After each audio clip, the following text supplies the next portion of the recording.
What am I doing on the last day before school's out? Stocking up on wine.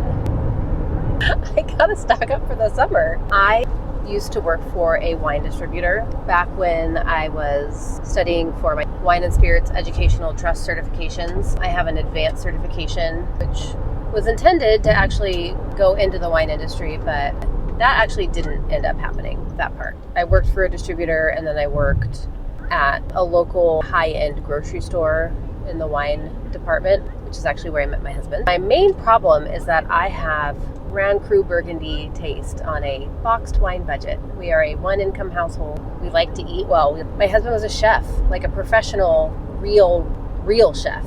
We're talking like hundreds and hundreds of dollars for 10-course tasting menus, not including the wine pairings kind of place. You know, and that's why some of the stuff that I show that we cook is, I think you could say, a little bit bougier. That's what we like. We like good food, and I personally am not willing to compromise what we like because I have kids. Plus, I think it's really important that they grow up knowing what good food is. Anyway, all that being said, we try to cook really well, but I try to do it on a budget. Anyway, I can go buy wine at the distributor at cost. I would say everything that I purchased was between $6 and $12 a bottle. I did get 4 boxes of wine. There is good boxed wine out there.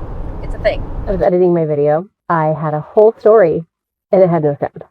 But the story is worth telling. So I went in to go pick up the wine order. Like, I pull up and there's a lot of people there. There's not normally a lot of people there. And I was like, oh, they're dressed nicely. And clearly they were having an industry tasting. And I had my 3-year-old with me. So I walk in.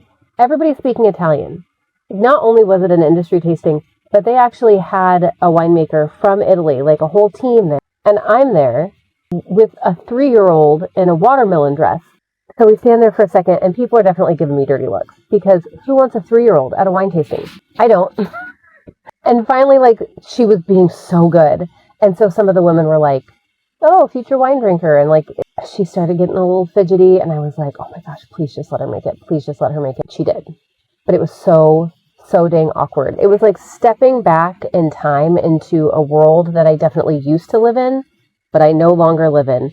And let me tell you, you cannot go back to your old life. You cannot go back.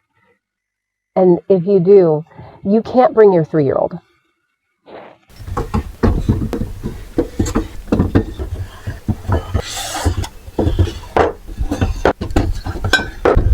Happiness is a full wine rack.